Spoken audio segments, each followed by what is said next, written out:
The Spirit of Tom Molyneaux. Many fights are won and lost by the living, but this is a tale of one which was won by a man dead over 100 years. John Taverell, manager of ring champions, sitting in the old East Side AC one cold wintry day, told me this story of the ghost that won the fight and the man who worshipped the ghost. Let John Taverell tell the tale in his own words, as he told it to me. You remember Ace Jessel, the great Negro boxer whom I managed? An ebony giant he was, 4 inches over 6 feet in height, his fighting weight 230 pounds. He moved with the smooth ease of a gigantic leopard, and his pliant steel muscles rippled under his shiny skin. A clever boxer for so large a man, he carried the smashing jolt of a trip hammer in each huge black fist. Yet, for all that, the road over which I, as his manager, steered him was far from smooth, and at times I despaired, for Ace seemed to lack a fighting heart. Courage he had plenty, courage to stand up to a vicious beating and to keep on going after his face had been pounded and battered to a bloody mass, as he proved in that terrible battle with Moll Finnegan, which became almost mythical in boxing annals. Courage he had, but not the aggressiveness which drives the perfect fighter ever to the attack, nor the killer instinct which sends him plunging after the reeling, bloody, and beaten foe. And a boxer who lacks these qualities is likely to fail when put to the supreme test. Ace was content to box mostly, outpointing his opponents and piling up just enough lead to keep from losing, and the public was never fond of these tactics. Therefore they jeered and booed him every so often, but though their taunts angered me, they only broadened Ace's good-natured grin. And his fights still drew great crowds, because on the rare occasions when he was stung out of his defensive role, or when he was matched with a clever man whom he had to knock out in order to win, the fans saw a real battle that thrilled their blood. And even so, time and again he stepped away from a sagging foe, giving the beaten man time to recover and return to the attack, instead of finishing him, while the crowd raved and I tore my hair. Now, Ace Jessel, indifferent drifter, happy-go-lucky wastrel though he seemed, had one deep and abiding emotion, and that was a fanatical worship for one Tom Molyneaux, first champion of America and sturdy fighting man of color, according to some authorities, the greatest black ring man that ever lived. Tom Molyneaux died in Ireland 100 years ago, but the memory of his valiant deeds in America and Europe was Ace Jessel's direct incentive to action. Reading an account of Tom's life and battles was what started Ace on the fistic trail which led from the wars where he toiled as a boy to— But listen to the story. Ace's most highly prized possession was a painted portrait of the old battler. He had discovered this, a rare find indeed, since even woodcuts of Molyneaux are rare, among the collections of a London sportsman, and had prevailed on the owner to sell it. Paying for it had taken every cent that Ace made in 4 fights, but he counted it cheap at the price. He removed the original frame and replaced it with a frame of solid silver, a slim, elegant work of art, which, considering that the portrait was full length and life-size, was rather more than extravagant. But no honor was too expensive for Misto Tom, and Ace simply tripled the number of his bouts to meet the cost. So, finally, my brains and Ace's mallet fists had cleared us a road to the top of the game. Ace loomed up as a heavyweight menace, and the champion's manager was ready to sign with us, when an interruption came. A form hove into view on the fistic horizon, which dwarfed and overshadowed all other contenders, including my man. This was Man-Killer Gomez. He was all which his name implies. Gomez was his ring name, given him by the Spaniard who discovered him and brought him to America. His real name was Balanga Guma, and he was a full-blooded Senegalese from the west coast of Africa. Once in a century, ring fans see a man like Gomez in action. Once in 100 years there rises a fighter like the Senegalese, a born killer, who crashes through the general ruck of fighters as a buffalo crashes through a thicket of dead wood. He was a savage, a tiger. What he lacked in actual skill, he made up by ferocity of attack, by ruggedness of body, and smashing power of arm. From the time he landed in New York, with a long list of European victories behind him, it was inevitable that he should batter down all opposition, and at the last the white champion looked to see the black savage looming above the broken forms of his victims.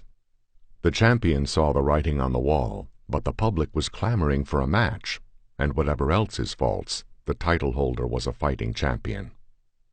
Ace Jessel, who alone of all the foremost challengers had not met Gomez, was shoved into discard, and as early summer dawned on New York, a title was lost and won, and Man-Killer Gomez, son of the Black Jungle, rose up king of all fighting men. The sporting world and the public at large hated and feared the new champion. Boxing fans like savagery in the ring, but Gomez did not confine his ferocity to the ring. His soul was abysmal. He was ape-like, primordial, the very spirit of that morass of barbarism from which mankind has so tortuously climbed, and toward which men look with so much suspicion. There went forth a search for a white hope, but the result was always the same. Challenger after challenger went down before the terrible onslaught of the man-killer, and at last only one man remained who had not crossed gloves with Gomez, Ace Jessel. I hesitated in throwing my man in with a battler like Gomez, for my fondness for the great good-natured Negro was more than the friendship of manager for fighter. Ace was something more than a meal ticket to me, for I knew the real nobility underlying Ace's black skin, and I hated to see him battered into a senseless ruin by a man I knew in my heart to be more than Jessel's match. I wanted to wait a while, to let Gomez wear himself out with his terrific battles and the dissipations that were sure to follow the savage's success. These super-sluggers never last long, any more than a jungle native can withstand the temptations of civilization. But the slump that follows a really great title-holder's gaining the belt was on, and matches were scarce. The public was clamoring for a title fight.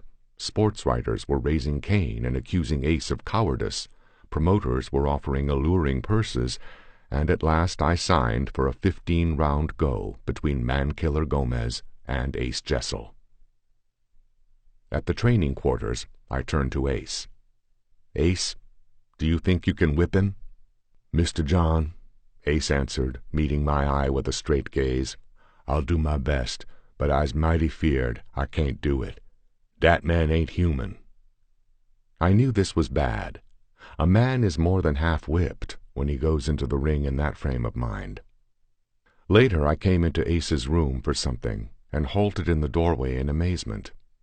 I had heard the battler talking in a low voice as I came up, but had supposed one of the handlers or sparring partners was in the room with him.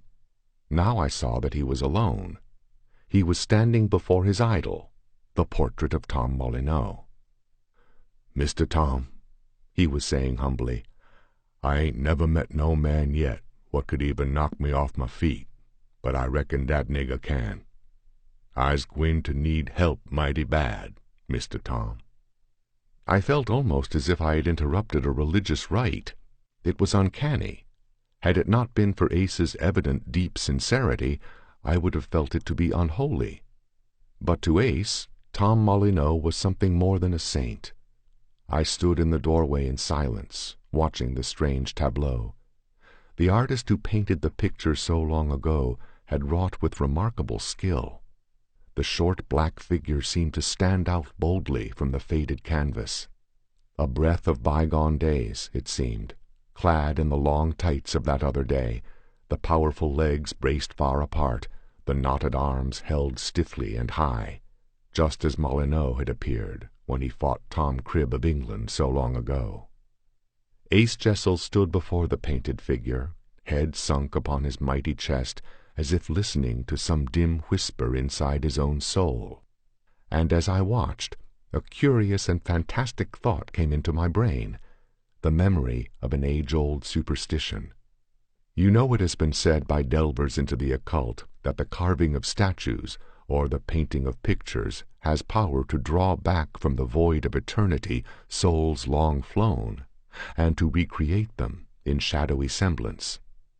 I wondered if Ace had ever heard of this superstition, and thought by doing obeisance to Molyneaux's portrait to conjure the dead man's spirit out of the realms of the dead for advice and aid.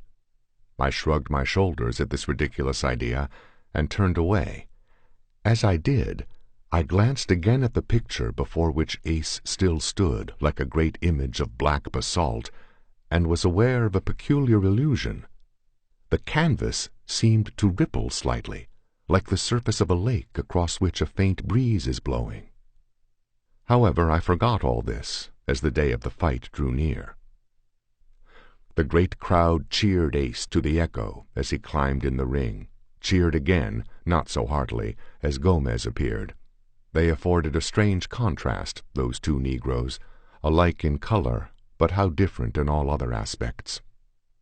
Ace was tall, clean-limbed, and rangy, long and smooth of muscle, clear of eye, and broad of forehead. Gomez seemed stocky by comparison, though he stood a good 6 feet 2. Where Jessel's sinews were long and smooth, like great cables, his were knotty and bulging.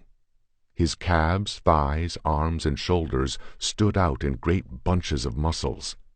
His small bullet head was set squarely between gigantic shoulders, and his forehead was so low that his kinky wool seemed to lower over his small, bestial, and bloodshot eyes.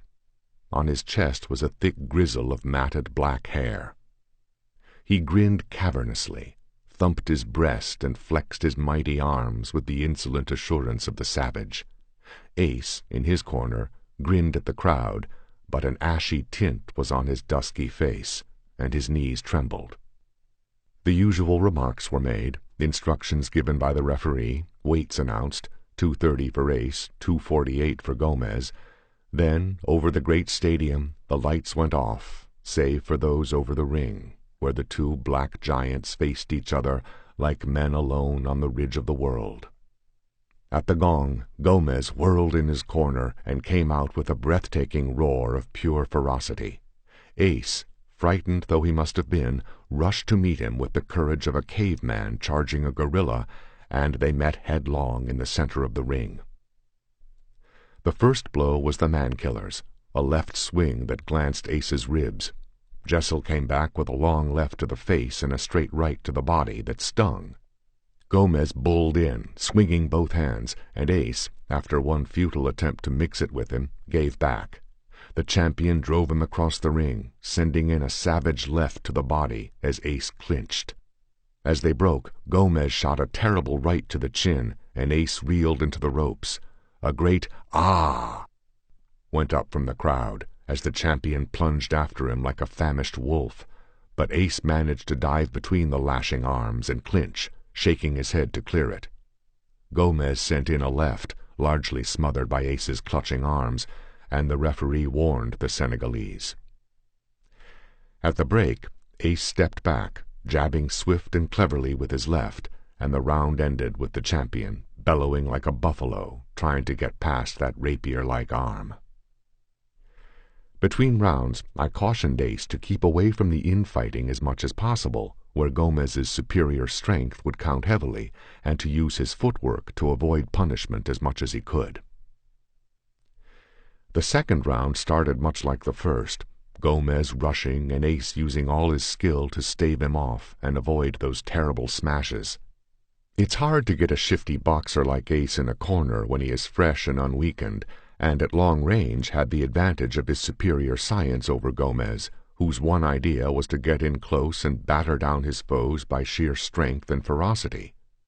Still, in spite of Ace's speed and skill, just before the gong sounded, Gomez got the range and sank a vicious left to the wrist in Ace's midriff, and the tall Negro weaved slightly as he walked to his corner.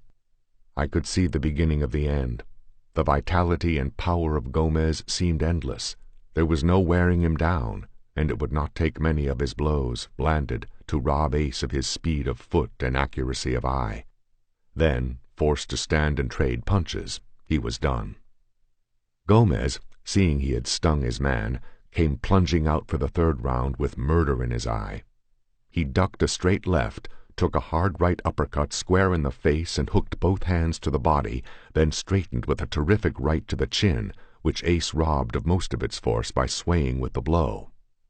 And while the champion was still off balance, Ace measured him coolly and shot in a fierce right hook flush on the chin. Gomez's head flew back as if hinged to his shoulders, and he was stopped in his tracks, but even as the crowd rose, hands clenching, lips parted, in hopes he would go down, the champion shook his bullet head and came in roaring. The round ended with both men locked in a clinch in the center of the ring. At the beginning of the fourth round, Gomez attacked and drove Ace about the ring before a shower of blows which he could not seem to wholly avoid. Stung and desperate, Ace made a stand in a neutral corner and sent Gomez back on his heels with a left and right to the body, but took a savage left to the face in return. Then suddenly the champion crashed through with a deadly left to the solar plexus, and as Ace staggered, shot a killing right to the chin. Ace fell back into the ropes, instinctively raising his hands and sinking his chin on his chest. Gomez's short, fierce smashes were partly blocked by his shielding gloves, and suddenly, pinned on the ropes as he was, and still dazed from the man-killer's attack, Ace went into terrific action and, slugging toe-to-toe with the champion, beat him off and drove him back across the ring. The crowd went insane, but, crouching behind Ace's corner, I saw the writing on the wall. Ace was fighting as he had never fought before, but no man on earth could stand the pace the champion was setting.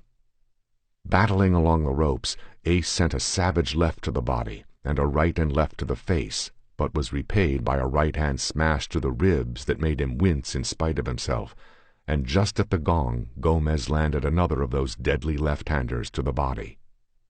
Ace's handlers worked him over swiftly, for I saw that the tall black was weakening. A few more rounds of this would spell the end. "Ace, can't you keep away from those body smashes?" "Mr. John, sir, I'll try," he answered. The gong. Ace came in with a rush, his magnificent body vibrating with dynamic energy. Gomez met him, his iron muscles bunching into a compact fighting unit. Crash, crash, and again crash, a clinch, and as they broke, Gomez drew back his great right arm and landed a terrible blow to Ace's mouth. The tall Negro reeled. He went down. Then, without stopping for the count which I was screaming for him to take, he gathered his long, steely legs under him and was up with a bound, blood gushing down his black chest.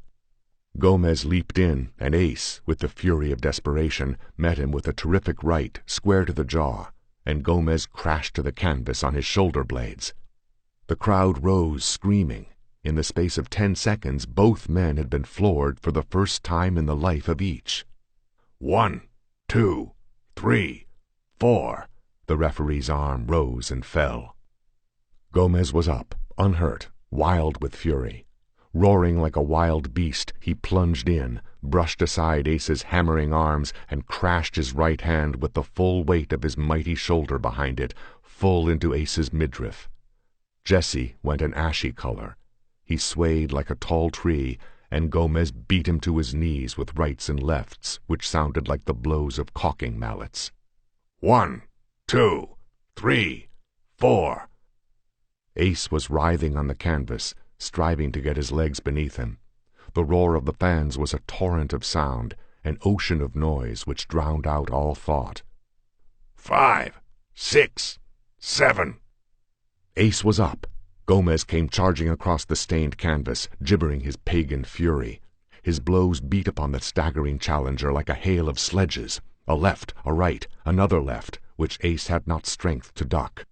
1, 2, 3, 4, 5, 6, 7, 8. Again Ace was up, weaving, staring blankly, helpless. A swinging left hurled him back into the ropes, and rebounding from them, he went to his knees. The gong. As his handlers and I sprang into the ring, Ace groped blindly for his corner and dropped limply upon the stool. "Ace, he's too much for you." A grin bent Jessel's bloody lips, and an indomitable spirit looked out of his bloodshot eyes. "Mr. John, please, sir, don't throw in the sponge. Must I take it? I takes it standing. That boy can't last at this pace all night, sir." No, but neither could Ace Jessel, in spite of his remarkable vitality and his marvelous recuperative powers, which sent him back up for the next round, with a show of renewed strength and freshness at least. The 6th and 7th were comparatively tame. Perhaps Gomez really was fatigued from the terrific pace he had been setting. At any rate, Ace managed to make it more or less of a sparring match at long range, and the crowd was treated to an exhibition showing how long a man, out on his feet, can stand off and keep away from a slugger bent solely on his destruction. Even I marveled at the brand of boxing which Ace was showing, even though I knew that Gomez was fighting cautiously for him. He had sampled the power of Ace's right hand in that frenzied 5th round, and perhaps he was wary of a trick. For the first time in his life, he had sprawled on the canvas. He knew he was winning, and I think he was content to rest a couple of rounds, take his time for a space, and gather his energies for a final onslaught. This began as the gong sounded for the 8th round. Gomez launched his usual sledgehammer attack, drove Ace about the ring, and floored him in a neutral corner. His style of fighting was such that when he was determined on a foe's destruction, skill, speed, and science could not avert but only postpone the eventual outcome. Ace took the count of 9 and rose, backpedaling. But Gomez was after him. The champion missed twice with his left, and then sank a right under the heart that turned Ace ashy. A left to the jaw made his knees buckle, and he clinched desperately. On the breakaway, Ace sent a straight left to the face and right hook to the chin, but the blows lacked their old force, and Gomez shook them off and sank his left wrist deep in Ace's midsection. Ace again clinched, but the champion shoved him away and drove him across the ring with savage hooks to the body. At the gong, they were slugging along the ropes. Ace reeled to the wrong corner, and when his handlers led him to his own, he sank down on the stool, his legs trembling and his great dusky chest heaving from his superhuman exertions. I glanced across at the champion, who sat glowering at his foe. He, too, was showing signs of the fray, but he was much fresher than Ace. The referee walked over, looked at Jesse hesitantly, and then spoke to me. Through the mists which veiled his bruised brain, Ace realized the import of his words and struggled to rise, a kind of fear flaming in his eyes. "Mr. John, don't let him stop it, sir. Don't let him do it. It ain't hurt nothing like that it hurt me." The referee shrugged his shoulders and walked back to the center of the ring, and I turned to one of the trainers and bade him bring me the flat bundle I had brought with me into the stadium. There was little use giving advice to Ace. He was too battered to understand. In his numbed brain there was room only for one thought, to fight and keep on fighting, the old primal instinct that is stronger than all things save death. At the sound of the gong he reeled out to meet his doom with an indomitable courage that brought the crowd to its feet yelling. He struck, a wild, aimless left, and the champion plunged in, hitting with both hands until Ace went down. At 9 he was up, and backpedaled instinctively until Gomez reached him with a long, straight right and sent him down again. Again he took 9 before he reeled up, and now the crowd was silent. Not one voice was raised in an urge for the kill. This was butchery, primitive slaughter, and the courage of Ace Jessel took their breath as it gripped my heart. Ace fell blindly into a clinch, and another, till the man-killer, furious, shook him off and sank his right to the body. Ace's ribs gave way like rotten wood, with a dry crack heard distinctly all over the stadium. A strangled cry went up from the crowd, and Jessel gasped thickly and fell to his knees. 7, 8, and the great black form was writhing on the canvas. 9, and the miracle had happened, and Ace was on his feet, swaying, jaw sagging, arms hanging limply. Gomez glared at him, not in pity, but as if unable to understand how his foe could have risen again, then came plunging in to finish him. Ace was in dire straits. Blood blinded him, and his feet slipped in great smears of it on the canvas. His blood. Both eyes were nearly closed, and when he breathed gustily through his smashed nose, a red haze surrounded him. Deep cuts gashed cheek and cheekbones, and his left side was a mass of battered red flesh. He was going on fighting instinct alone now, and never again would any man doubt that Ace Jessel had a fighting heart. Yet a fighting heart alone is not enough when the body that holds it is broken and battered, and mists of unconsciousness veil the brain. Ace sank down before Gomez's panting onslaught, and this time the crowd knew that it was final. When a man has taken the beating that Ace had taken, something more than body and heart must come into the game to carry him through, something to inspire and stimulate the dazed brain, to fire it to heights of superhuman achievement. I had planned to furnish this inspiration, if the worst came to the worst, in the only way which I knew would touch Ace. Before leaving the training quarters, I had, unknown to Ace, removed the picture of Tom Molyneaux from its frame and brought it to the stadium with me, carefully wrapped. I now took this, and as Ace's eyes, instinctively and without his own volition, sought his corner, I held the portrait up, just outside the glare of the ring lights, so while illumined by them, it appeared elusive and dim. It may be thought that I acted wrongly and selfishly, to thus seek to bring to his feet for more punishment a man almost dead from the beating, but the outsider cannot fathom the souls of the children of the fight game, to whom winning is greater than life, and losing worse than death. All eyes were glued on the prostrate form in the center of the ring, on the wind-blown champion sagging against the ropes, on the arm of the referee, which rose and fell with the regularity of doom. I doubt if 4 men in the audience saw my action, but Ace Jessel saw.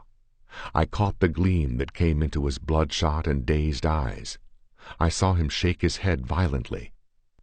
I saw him begin sluggishly to gather his long legs under him. It seemed a long time. The drone of the referee rose as it neared its climax. Then, by all the gods, Ace Jessel was up. The crowd went insane and screaming. I saw his eyes blaze with a strange, wild light, and as I live today, the picture in my hands shook suddenly and violently. A cold wind passed like death across me, and I heard the man next to me shiver involuntarily as he drew his coat closer about him. But it was no cold wind that gripped my soul as I looked, wide-eyed and staring, into the ring where the greatest drama the boxing world has ever known was being enacted. There was Ace Jessel, bloody, terrible, throbbing and pulsing with new dynamic life, fired by a superhuman power. There was Man-Killer Gomez, speechless with amazement at his foe's new burst of fury. There was the immobile-faced referee, and to my horror, I saw that there were 4 men in that ring.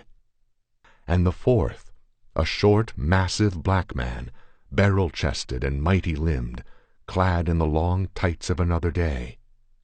And as I looked, I saw that this man was not as other men, for beyond him I saw the ropes of the ring, and dimly the ring lights, as if I were looking through a dark mist, as if I were looking through him. His mighty arm was about Ace Jessel's waist as my fighter crashed upon the weary and disheartened Gomez. His bare, hard fists fell with aces on the head and body of the desperate man-killer. Whether Gomez saw or realized he saw this stranger, I do not know. Dazed by the unnaturalness of Ace's sudden comeback, by the uncanny strength of Ace, who should have been fainting on the canvas, Gomez staggered, weakening. Bewildered and mazed, he was unable to decide upon a stand to make, and before he could rally was beaten down, crashed and battered down and out by long straight smashes sent in with the speed and power of a pile-driver. And the last blow, a straight right that would have felled an ox, and did fell Man-Killer Gomez, was driven not alone by the power of Ace's mighty shoulder, but by the aid of a shadowy black hand on Jessel's wrist. As I live today, that 4th man guided Ace's hand to Gomez's chin and backed the blow with the power of his own tremendous shoulders. A moment the strange tableau burned itself into my brain. The astounded referee counting over the prostrate champion, and Ace Jessel standing, head lowered and arms dangling, supported by a short, mighty figure in long ring tights. Then this figure faded before my very gaze, and, as the portrait of Tom Molyneaux fell from my nerveless fingers, I felt it shake as if it shuddered. As I climbed into the ring with the roar of the insane fans thundering in my brain, I wondered dazedly as I wonder today. Was I given to see that sight alone of all that throng because I held the picture in my hands? The crowd saw only a miracle, a man beaten nearly to death coming back with unexplainable strength and vitality to conquer his conqueror. They did not see the fourth man, nor did Man-Killer Gomez. Ace Jessel? A Negro never talks on some subjects, and I have never asked him any questions on that matter. But as he collapsed in his corner, I bent over him and heard him murmur as he lost consciousness. "Mr. Tom, he done it, sir. His hand was on my wrist when I dropped Gomez." That old superstition is justified, as far as I am concerned. Hereafter I will not doubt that deep devotion, coupled with the possession of a lifelike portrait, can conjure back from the unknown voids of the astral world the soul or spirit or ghost which inhabited the living body of which the portrait is a likeness. A door, perhaps, a portrait is, through which astral beings pass back and forth between this world and the next, whatever that world may be. But when I said no man save Ace Jessel and I saw the fourth man, I am not altogether correct. After the bout, the referee, a steely-nerved, cold-eyed son of the old-time school, said to me, "Did you notice in that last round that a cold wind seemed to blow across the ring? Now tell me straight, am I going crazy, or did I see a dark shadow hovering about Ace Jessel when he dropped Gomez?" "You did," I answered, "and unless we are all insane, the ghost of Tom Molyneaux was in that ring tonight."